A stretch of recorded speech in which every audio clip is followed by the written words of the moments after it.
Hey guys, welcome to the Girl Take No podcast. I am your host, Shaunie Sanders, and today I have with me Beth McDaniel. Beth is a C-suite executive. She is an successful award-winning entrepreneur of a company called Reactive Surfaces. She is an accomplished attorney and she is an advisory on climate technology. Beth, welcome to the show. Thank you so much, Shaunie. Thank you for having me. Thank you so much for joining us. I think we're going to have a really good conversation today. Before we jump into it, I always like to get the story behind the brand, the story behind why we choose to go into entrepreneurship or career path that we choose. So tell me the reason why you decided to go into entrepreneurship. Well, okay, there's a short answer to that, and then a longer answer. The short answer is I'm not always on time. Okay, I show up at a regular job, and I don't always wear the right clothes, and I don't like someone telling me what to wear, and what to say all the time. And so maybe I just, was not born. I wasn't suited to just climb that corporate ladder. And but going back into my life, I would say, well, I grew up. My dad was my mom was a stay-at-home mom. My dad, and very supportive though of his business, and she had a good business mind. My dad was a chemist, and he this was back in the 70s and 80s, and he worked his way up in the company, and eventually organized an employee buyout of his company. He's a very good example of what a corporate leader should be that you don't necessarily find. I always say he was one of the most fair, equitable minds I ever knew, and really treated each employee had the same value he felt like as he had, and he treated people equally, and he brought himself down if he needed to and brought other people up, and and that was just his way of doing things, and it was very successful for him, and he ended up being president of his company.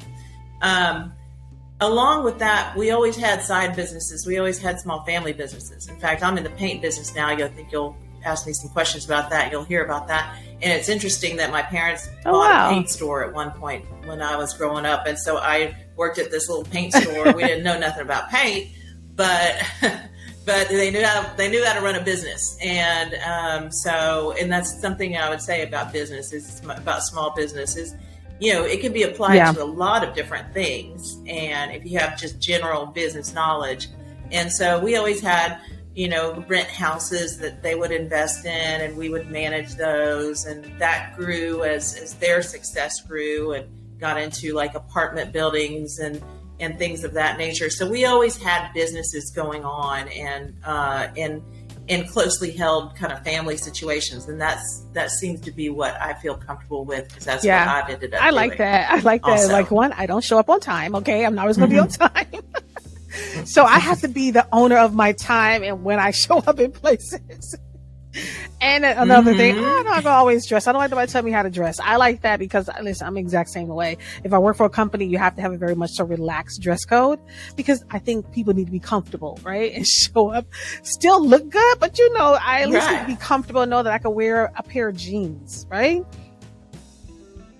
And express yourself. And express yourself. Like I'd rather know that than that everyone look homogenized.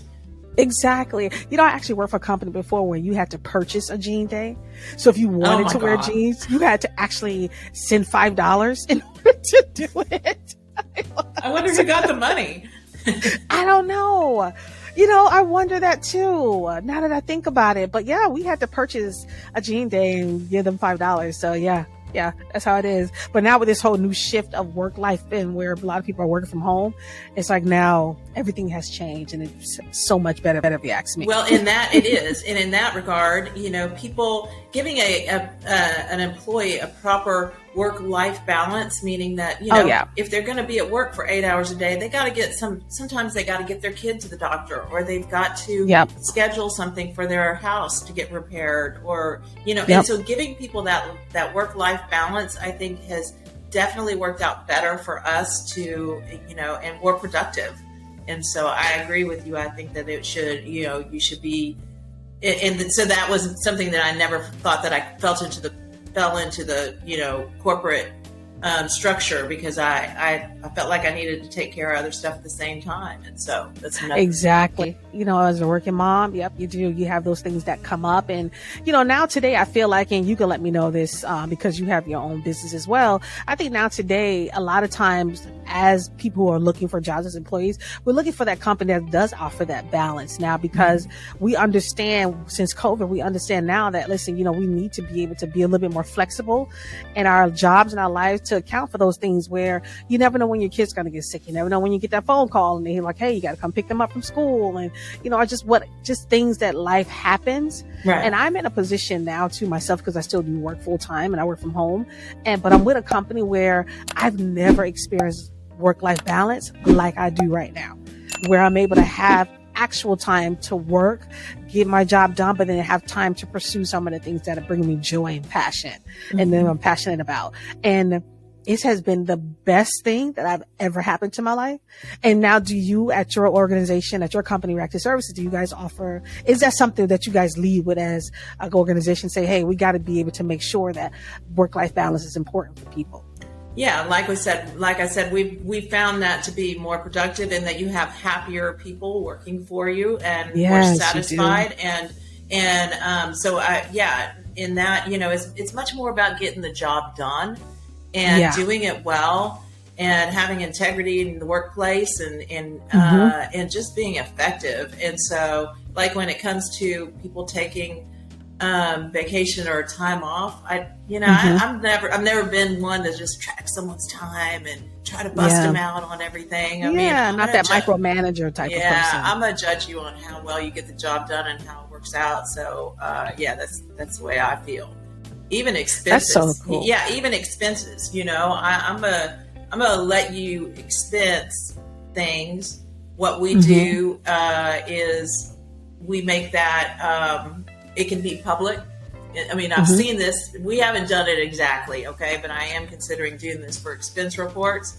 I know that there's a company that I heard from their CEO, and he said, I let them spend anything they want, but at the end of the month, they have to put their expense report on their door to their office, and everyone gets to see everyone else's expense report, and it keeps people honest. It does. No going to the strip club, guys. No going to the strip clubs. You didn't go there just for dinner. You're not getting away with that. Yeah, right. Oh my God. So, listen to your background and your history in terms of your journey. And like I said, your father having a paint store, but and your father being a chemist. And now you moving over into that almost similar type of industry. Did that kind of dictate you going into that? Or did it's like, hey, we kind of went into this whole paint industry kind of by chance? Yeah, well, I kind of married someone like my dad. That'll happen. And he's a crazy scientist too. And it just so happened that he got into the paint industry for a variety of reasons we can talk about. But no, he didn't expect to be in the paint industry. He was a biochemist by nature. He's like a crazy, hair on end kind of Einstein-y scientist, but about life sciences. It's what he knows. I mean, he thinks of little things like biomolecules as like little pets almost, that they like this and they really like water or this kind of nutrient, or you would think he was talking about his dog, but anyway, I digress. But anyway, I kind of married into it and we ended up getting into the paint industry, but it was just kind of funny that we had a paint store growing up. Yeah. So how did you guys end up in the paint industry? Well, okay. So what happened was, my husband he had done some of his PhD research, on, where he had cloned a gene, to an enzyme that breaks down pesticides. You know how nasty they can be and all the birth defects and stuff, especially in developing nations where they're using too much of it and it causes all these problems. So they're toxic, right? Yeah. Pesticides are. And so he had some good research on that. Well, what happened was 9/11. And there was a big fear at that time, you probably recall, about weapons of mass destruction. And one of those weapons of mass destruction is a chemical weapon, like nerve gases, okay? So like things like sarin, Russian VX. These are gases that were used in the Holocaust, you know, to in the showers where they would send people and gas them to death. These are the kind of gases that they're talking about. Well, everyone was naturally freaked out about those for good reason, and we still should be. But what the connection is that Steve's work cloning this gene, pesticides and nerve weapons are similar. They have a similar chemical makeup, and so he was approached by some news agency or something about his work, and they said, "Could you use this to against weapons of mass destruction, to detoxify them?" Well, his answer was, not unless it was something like in a paint, because what a lot of people don't know about nerve weapons is that they're not really gases. They're really little tiny droplets, and they fall down onto surfaces. So the problem is you get, they call them weapons of exclusion. Actually, if something is contaminated with a nerve weapon, then that whole place is just completely contaminated. You might as well just tear it down and you know, or whatever. You can get the air out of there. You can get it out of the air. There will be particles floating around, but most of it lands on all the surfaces, and they're contaminated forever. And only like this much of it, this little tiny amount, would kill a person. So, so he said, well, it would have to be entrained like in a paint or a coating. We use those terms interchangeably, by the way, but, and put on all the surfaces, and then yes, it could work. And they said, well, then he had a investor friend of his that saw that newscast, and he said, "Hey, McDaniel, you know, can you really do that?" And Steve was like, "Well, I'm not sure, you know." I just said it, but it would have to be in a paint. And he's like, "Okay, well, if I got you some money, would you try that?" And he said, "Yeah." So then that was where the investment dollars came in, and that was our first technology. We call that platform technology, but it's a military product, and it's a paint that in which we have entrained this genetically derived enzyme. And enzymes, you know, in nature, they're always working and working and working, right? So we knew what that did in nature, but we took that and put it into this coding system, and that's where our art form comes in, because that's what we do in our business. Is we take things from nature that already have some sort of functionality, put that into a paint, and the art of putting that in a paint and allowing it to do what it does in nature is where we come in, and that's where our expertise is. And then you can spread it across the surface and tell it to do that all across the surface. And so in the case of weapons of mass destruction, let's say you had a tank that was coated, the whole tank, or a military uniform, or some barracks or something like that was all painted with this special paint. We call it WM Detox. Then if there were a nerve gas attack, you'd have to clear out the air. That would happen pretty quickly. But after all the droplets landed on the surfaces, you'd wait about 24 hours, and then you could eat off that surface. It would be so clean. Wow. It detoxifies very quickly. It's been evaluated by NATO and stuff like that. So anyway, it's a really strong product. Wow, that is absolutely amazing. It worked. We didn't know if it would. You know, he didn't know if it would, but then it did. It worked good. You know, let me ask you this: being that, okay, you're not a scientist, you know, you don't come from that background. Like, is this all something that you really had to kind of learn? Because it's like, it seems like it's so much. I know. And it's like, hey, you know, I have to learn all this new jargon and how things work in this world. And it's like, you might as well have a degree in science, but I know. Well, I've been doing it for 20 years, Shaunie. So yeah, I mean, it's sunk in, and my husband just always, he's a crazy science guy, right? So he's like living with Bill Nye, the science guy. It's fascinating. I love it. But we talk about science a lot. You know, and I'm the translator. I consider myself the translator that's going to take it to the world. You know, I'm going to bridge that gap between sciencey guy that doesn't always realize how intelligent it is or how complicated it is, you know, to the people, to a layperson that doesn't know anything about it or isn't a scientist. Yeah. So where do you guys see this evolving to? Because is this something that we'll be able to use, like, I want to say almost like on an everyday person, household or things, buildings and stuff like that. Is it going to evolve to that, or is it there now, or what do you guys see it going? Let me clarify your question a little bit. Okay. So that was the first technology that I just spoke about, WMG tiles. Okay. Then since then, we've developed other technologies. We call those platform technologies. So for instance, another one is peptide. Okay. And a peptide is just a small protein. We put that into a paint, and it has certain antimicrobial qualities to it. So for instance, if that's spread onto a surface, then it will break down bacteria, molds, algae, fungus, even viruses, like enveloped viruses like COVID. We've had certain success with that since COVID. And so, so those are technologies that could be used in a variety of different industries for a variety of different applications. Everything from a hospital, for instance, might be the most obvious thing.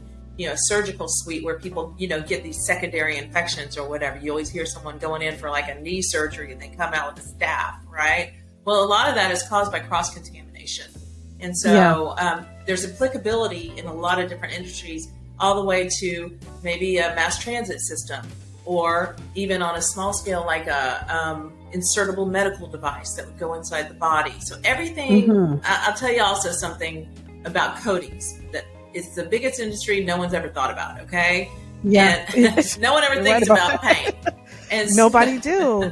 We just think about Sherwin-Williams and, we think about all those kind of people. That's about it. Right. And that's so the first thing that goes. You think about paint on your wall, but if you look around you right now, and everything that you see is coated at some point in its manufacturing process. If it's been manufactured, okay, it's coated so that it protects the underlying surface. It's coated to give it color.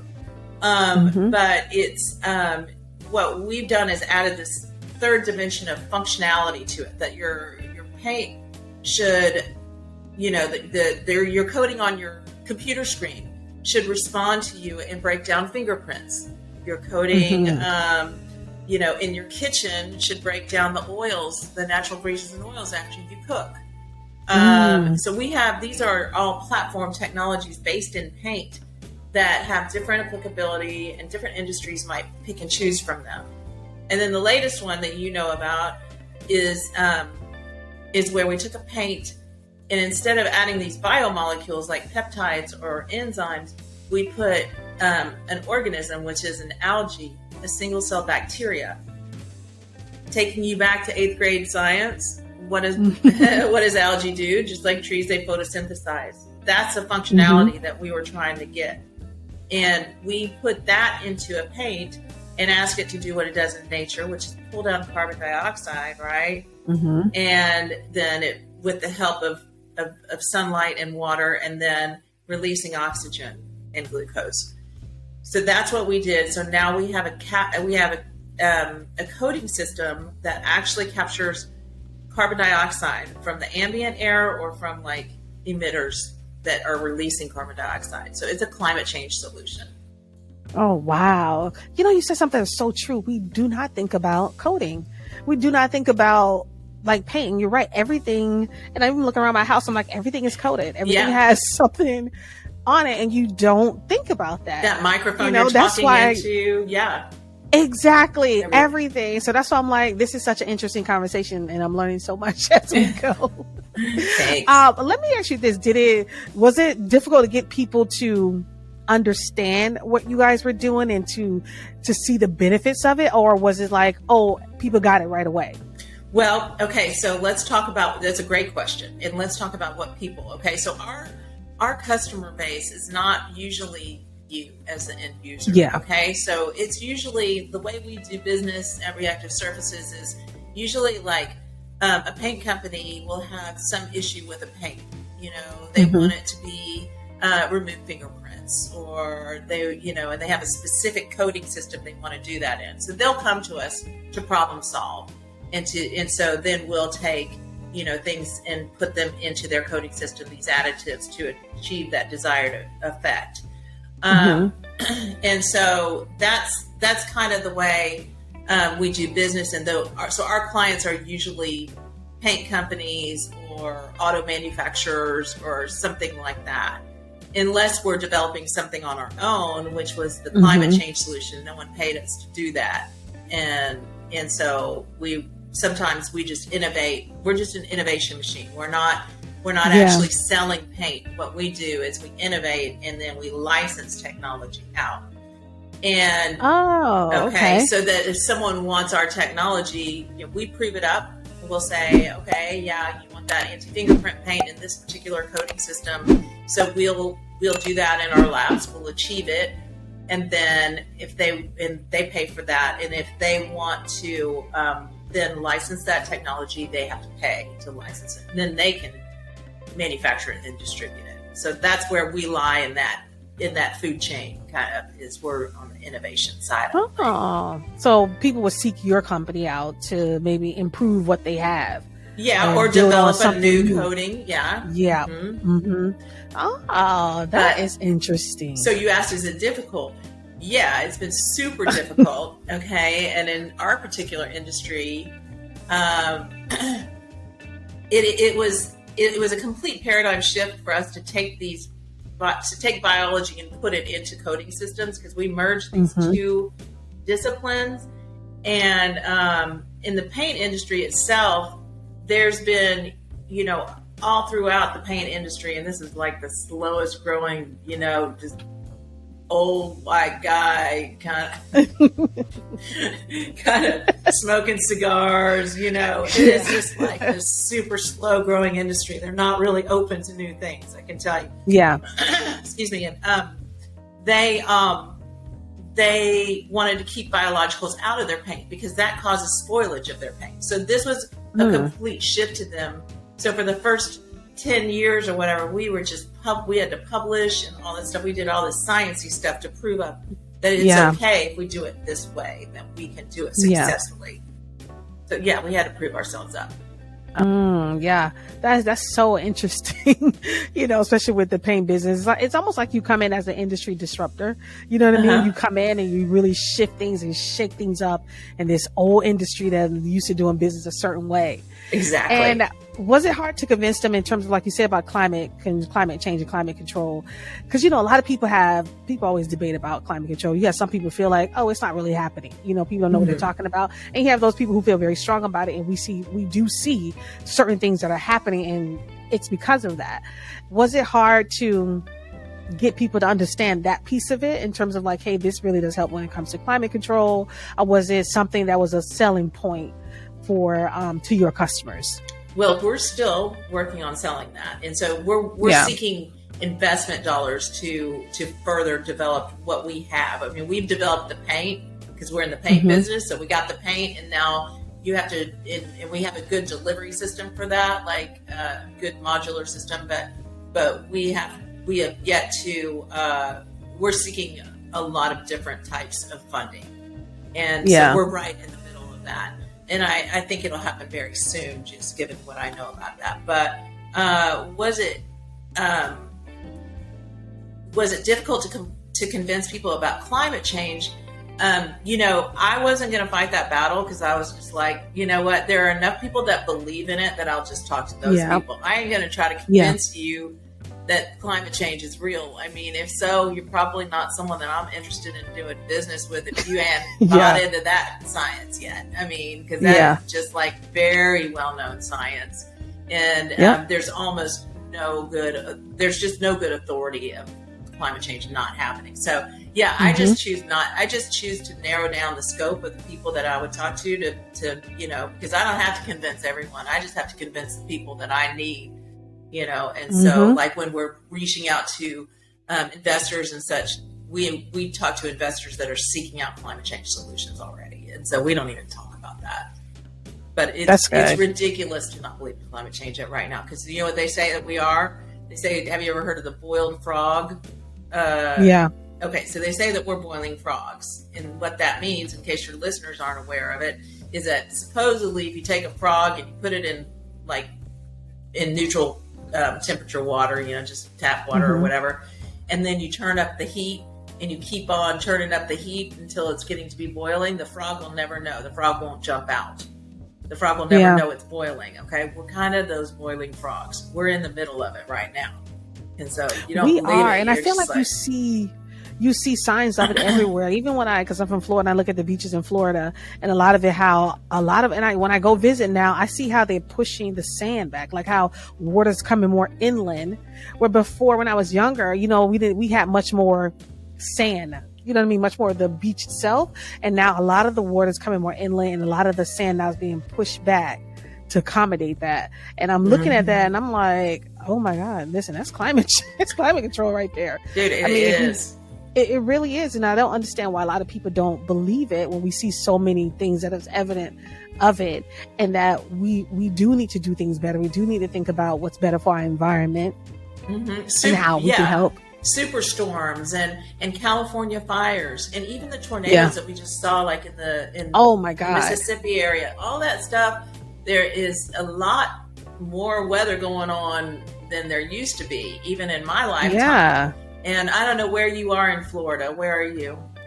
Well, originally I'm in Maryland right now, but I'm from Fort Lauderdale. I grew up in Florida, Fort Lauderdale, Miami, that whole area. Yeah. So Miami is really, there are reports that say Miami will be underwater in 100 years, and that's not that long. Like life expectancy for your age people probably is, close to 100 years or more. I mean, you were going to see that in your lifetime. Yeah, and it is bad there, and it's so crazy how people don't take it so seriously. I think that's one of the sad things about it.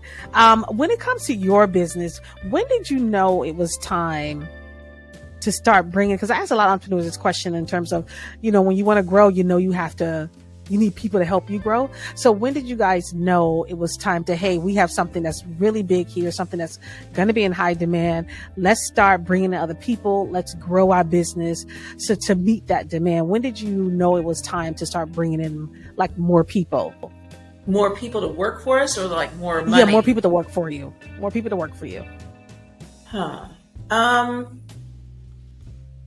I guess, that's just kind of an ongoing issue, with us, because we're innovating in different areas. So we actually will take on, a project and we will hire sometimes to the project, but we have our base core of, people that we've kept our employees, and they're awesome. A lot of scientists, we have a lab, and so we have a lot of scientists in our lab and a lot of PhDs, and so we keep those core people, and then we hire outside to help them, complete projects and such. But generally, like if you're asking, how did we know when to grow, like when to really put money into the company, it was when, we had done some work already in the lab and proven up a concept. And so we knew something worked, some new paint worked to do. We had put that peptide or put an enzyme into the paint. We had seen that, and we had proven it to ourselves, to our satisfaction, that this was a viable opportunity. And then at certain times during our growth over the last 2 decades, we've reached out and gotten more funding in one way or another. Oh, yeah. Because I know that growth is always something for every company to grow. And how easy was it for you to get the funding that you need? Because I know sometimes companies struggle with getting funding. You know what I mean? And being that you have such an amazing product and what you guys are doing, how easy or how hard was it to seek out that funding? Because at first the funding came to you, but then it's like, if you want to grow, we got to start seeking out that funding. So how hard or easy was that for you? I don't want to turn your viewers or listeners off to starting their own business, but it was freaking hard. And it's still hard. Listen, they've heard the stories. It's hard, but the thing is when you believe so strongly in something. I mean, look, there were times when we were mortgaging our house. There were times, again and again. There was a lot of times when we had to fill in the gaps because we believed so strongly in what we were doing. We weren't going to shut our doors until, and then eventually we found the money to back it and to grow faster. But you kind of have to have some stick to itness, if what you're doing is your passion. Yeah. You got to have some kind of tough skin as an entrepreneur too, because you got to be able to accept when somebody is like, oh, we're going to seek another option. Yeah. You know what I mean? We're going to kick you in the head. Yeah. Well, I mean, Yeah. seeking another option is one thing. We've gotten kicked in the head, and also you got to be ready to take on, those forces that would come against you. For instance, what you see in the background, actually, and these are all patents. Steve and I are both lawyers, and he's a patent lawyer. So we have an intellectual property firm. So that's what we do along the way. Also, is we're always protecting our innovation as we develop it. But for instance, I was going to ask that question about if you're fearful. Have you ever had someone try to take what you've done? Absolutely. I was going to tell you an anecdote about, not just an anecdote, but true story. So the patent process is a pretty slow process. Okay. I mean, just imagine like one old granny in there just reviewing like thousands of patents, and it takes like 8 years to get a patent. Okay. And it's kind of like that. There used to be like literally this one woman that did it, and she was super. Oh, wow. Okay. But it's of course bigger. Okay. But it is very slow process to get a patent. It's not always your best way of maintaining intellectual property protection. There's also all sorts of things you could do with trade secrets and such like that. But we can talk about that another time. But anyway, we had a patent application on file. Once you have a patent application on file with the United States Patent and Trademark Office, that sets your place in line. Okay, so anything that came before that, you might have to fight that. Okay, or you distinguish yourselves from that. Yeah. But anyone that comes and files a patent on that technology after that, you're in line ahead of them. Okay, so they shouldn't be able to jump you. Well, we found out with our degrease technology, this is a technology that breaks down greases, fats, and oils. It's an enzyme in our coating system. We found out that the Toyota company, had filed a patent on our technology. Not a big brand, and too. They had filed an application after us, and they got jumped up and they got the patent. Okay. And you ask, well, how do you know? Maybe they invented it first. Well, one way that we know is because, and this happened, there was actually like 6 different violations that they had done, 6 different applications. And one thing that we found out was where they had, we looked at our patent and application and compared it with theirs, and they had lifted our language word for word, including typos in our application, and put it in theirs. That's plagiarism. For real. I know. I was like, is there a plagiarism cause of action? For real. And so it was clear that they copied our application and they jumped up ahead of us. So we went into, and so you know what? I was just like, all right, Toyota, bring it on, And exactly. So we contacted them. We were like, we'll license this technology to you. Otherwise, we're going to sue you for it, but we'll do business with you. If you'd rather just if you want the technology, let's work it out on a business, this is business. Okay. So I wasn't deeply offended, and I even drive a Toyota, but I wasn't deeply offended by it, but I was just like, well, I kind of am offended by it, but I was offended by the fact that they didn't want to do business with us. They would rather spend millions of dollars on a lawsuit, which they did. They spent, there were 6 lawsuits that took like years and years to get through in the Patent and Trademark Office. And they would rather spend that money fighting us on something that they didn't know that they did wrong, rather than just do business with us and get what they wanted in the first place. But anyway, got to be ready to take it on, to fight for what's right. Yeah. Oh my God, that is so crazy. And they are a big brand. You know what I mean? It's freaking Toyota. To have the nerve to steal someone else's word for word at that. They do that. Do you know what I mean? Somebody pretty sure lost their job that day, because you're going to take word for word. That's a big deal. That really is.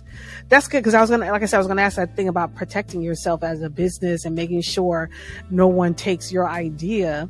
It's so important, especially when you're pitching and when you're trying to get investment dollars and stuff like that. So have you ever had an investor who felt like, well, we can do this a little bit better than you can? Maybe one that felt a little cocky and felt like, well, I could probably get someone else, another company to do this for way less and get it and mass produce it way better. Maybe not an investor, but we've definitely seen that on like the client side. If we have paint companies or whatever, they want to see what we're doing, and then they want to try to do that in their labs. And we're like, if you do, then you better not do it the way we are doing it, because we have protection, IP protection on that. And we will come after you because, that's what we do. Yeah. So we'll protect ourselves. How has it been? Because I'm married myself. and to work with my husband, I probably would go crazy. How has it been? I don't want to work with him. We work better separately. How's it been working with your husband all this time? You both are lawyers. You both are doing the reactive services together. How has it been? What has it been like? It is actually the best thing. Like, we love it because it gives us something, we've been married for over 20 years.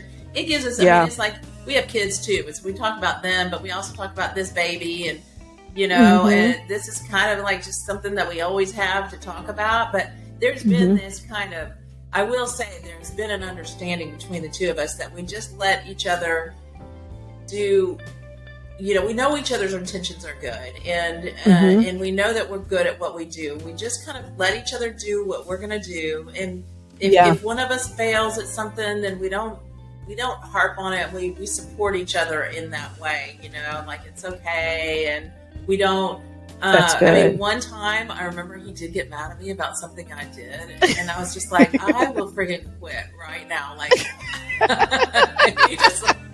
I said, I will walk away and quit. And so he never did that again. And so we don't fight about work, really. I mean, sometimes we disagree about the way to move forward, and we just kind of work on that together. But but as far as like messing something up or doing things like saying something wrong or whatever, I mean, we're pretty good about respecting each other in that way. Do you have a good balance when it comes to, hey, at a certain time we work together, we live together, at a certain time we have to cut off the work conversation and more so talk about love, marriage, kids, love and marriage and kids? Does it have to be that kind of thing where you have to be intentional about it because you guys work together? It all happens pretty naturally, I mean, we both love what we do, and it's so exciting, just being in an innovation space. So we don't really have to cut it off, but we talk about our kids a lot too, and our dogs, and other things we like to do. Okay, so you said that you guys are both lawyers as well. What inspired, because your husband's a scientist and a lawyer, so it's like, what inspired you guys to go into the legal route? Was it because of all the different patents that you had to get, that you felt like, hey, we need to be a little bit more experienced in this so we can understand the laws, understand how to move forward and make sure we protect ourselves? No, all of that happened before Reactive Surfaces. So we went to law school before we met. So I went to law school for different reasons, but so patent attorneys always start out as scientists. You can't be a patent attorney. It's a specialized field. You cannot be a patent attorney if you're not a scientist or an engineer. And so he was, all sciencey and everything. And then a law firm picked him up because they needed someone who specialized in that area of patent law. And so they picked him up and said, we want to send you into law school so you can be a patent attorney. So that's kind of different. Mine was I just fell into it out of default. Like, I was working at a business and and the business ended for natural reasons. Like, they sold it off. And then I was like, what am I going to do now as I'm mid-20s? And like, what am I going to do? And then I just applied to this law school in Houston where I was living, and I got in and I was like, all right, I guess I'll go to law school. So, and then I went to law school. But it's good. It's good to be an attorney. I want you to know that I really love your whole way of being, your attitude towards things. Thanks. It's so awesome. I wish it was more directed. Like, I had dreamed of that all my life. I didn't. I know. Like, I didn't. I was just like, he was like, I guess I go to law school. Try that. I was like, who is this law school that would have me anyway? I wasn't thinking I was smart enough to go to law school, but it's not that hard for your listeners, by the way. It's really, it's not. Oh my God. You are like, this has been a good conversation. I love talking to you. I could talk to you for hours, I feel like. Yeah, we need to have drinks sometime. We should, because this is hilarious, I swear. But this has been a good conversation. And I want to, so what is one of the key things you want people to know about your business and what you guys do as a normal consumer? Because like I said, everything we buy is coating and everything is non-stick, all that kind of stuff that we're thinking about with products and stuff like that. So what is one of the things you want people to know about the work that you and your husband is doing? Yeah. Well, I would say generally about coatings, I would say, there should be an expectation that the things that surround you in your spaces should react to you in some way, and it should be in a safe way. There are other coating systems, for instance, that have additives that might be antimicrobial. Like I said, we have this one that we add peptides to it. But the things that we pull from natural systems in the world are naturally non-toxic. And a lot of those others either are being regulated out of existence because there's some, problem with toxicity, or they could, damage, there could be some environmental problems with them or something like that. And some of them are heavy metals that do that work. And I'm not saying they're bad products. I'm just saying that's the fact of the matter, is that in certain places in the world, they're being regulated out, and there is a question as to, certain environmental problems with them. Yeah. So have high expectations as a consumer, that you're looking for that kind of thing. But with regard to the climate change technology, which we call carbon capture coatings, I would say people need to, I'm hoping that people will realize, unfortunately, we're not there yet. Okay. There are people you hear about in the news, big companies that are doing something to lower the emissions and stuff like that. But I've studied this nonstop for the last 5 years. I mean, I hadn't read a novel in 5 years, literally. I've just been consumed with climate change. That's all I ever read about. That's all I ever research or study. And we're not going to make it, frankly, if we don't start right now with a big, full effort. And if someone asks me, what's the best thing they could do right now, call your member of Congress and tell them that we need more carbon removal systems. That's not just, I'm not just saying that for ours, but that's where we're lacking. And so that's something that people could do, is they can insist that these lawmakers who work for you do their job and keep us and protect us and invest in technologies that will get us there, because we're not getting there yet. Even if we lower emissions, it's not going to get us there. Yeah. Yeah. And I think that's a good point. It's we got to remember that these are our politicians. They do work for us. They work for the people. And so you do have the right to contact them. I'm not saying you have the right to harass them, but you have the right to contact them and to let them know what we want and what we see better for our country. And climate control is one of those major things that's been very much so talked about. Like I said, it's been very heavy debated on both sides, whether people believe or not. And like I said, we're not going to make it. There are a lot of things happening that we need to be aware of, and we need to be more knowledgeable in this area as well, which is why conversations like this and more conversations about it need to take place, because now we know about reactive surfaces, we know about coatings, we've learned more. I learned a lot from this conversation that I probably never paid attention to before, and I'm excited about that. That's why I like talking to new people. You learn so much, and this has been so great talking to you, because you're just so easy to talk to. You're fun to talk to. I enjoyed it myself. That's part of my day so far. Yes, I had a good time. You too. So before we end, also, give people advice in terms of how to balance working relationships with your spouse. You know what I mean? What advice can you offer someone that's in business or looking to go in business with their spouse, and just give them some advice in terms of how to work that out? Yeah, well, I would say, find out what it is that person adds to the mix. What is their strong suit? What is their highest and best use? And use them for that. And then, each person contributes that into the mix. And for instance, with my mom and dad, my mom wasn't a worker. I mean, she, wasn't this was, like I said, in the 70s and 80s, a lot of moms just didn't work. But she was very supportive on her end of what my dad did. And she picked up where he left off in a lot of ways. And so try to pick up and try to not make someone do something that's not in their wheelhouse, because that might get you into, people feel a lot of discomfort from that. They might have skills they can build up in that area, but, and so I guess that would be one of my, and then just be friendly and go out for drinks and have fun with it, and dream big, Yeah. And I like that. Dream big. I like that. Dream big. All right. Before we end the show, which I appreciate you so much, Beth, this has been, like I said, just such a joy to talk to you and such a good conversation. But before we end, I asked all of my guests the same question. What was some of the best advice you received from another woman? Oh gosh, it's nothing here. It could be any woman. It could be anybody. I mean, my mom, actually, who just passed away a couple of weeks ago, unfortunately. Oh, I'm sorry to hear that. Yeah. She used to, well, I was just thinking about something. She had dementia at the end of her life, and her last words of advice when she was just really far into it were, don't go out with your hair looking bad. Okay, but that was not the best advice that she gave me her whole life. And it's a good one.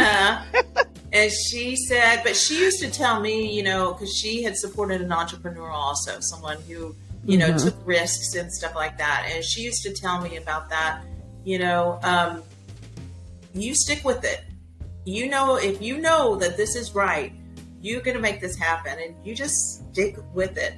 And you just keep on going, and we'll figure out. She was always so supportive of me too, and you know, she helped invest and stuff like that. So I was just blessed, you know, with a good family like that.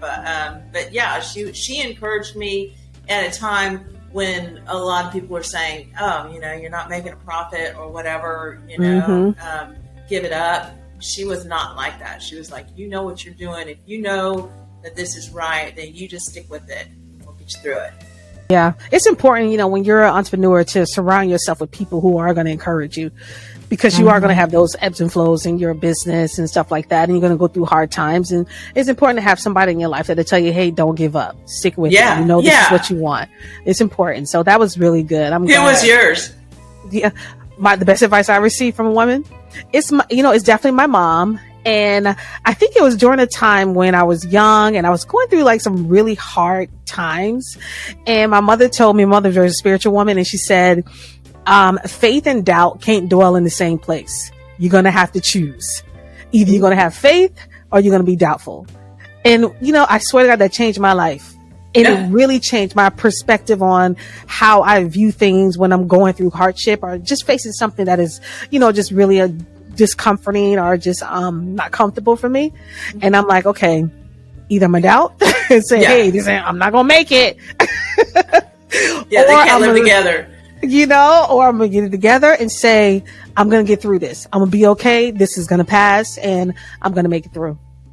So that's like I'm gonna remember that. Now that might be one of my pieces of advice that I use. I think about it all the time, and it's so funny, not funny, but my mother also suffers from dementia.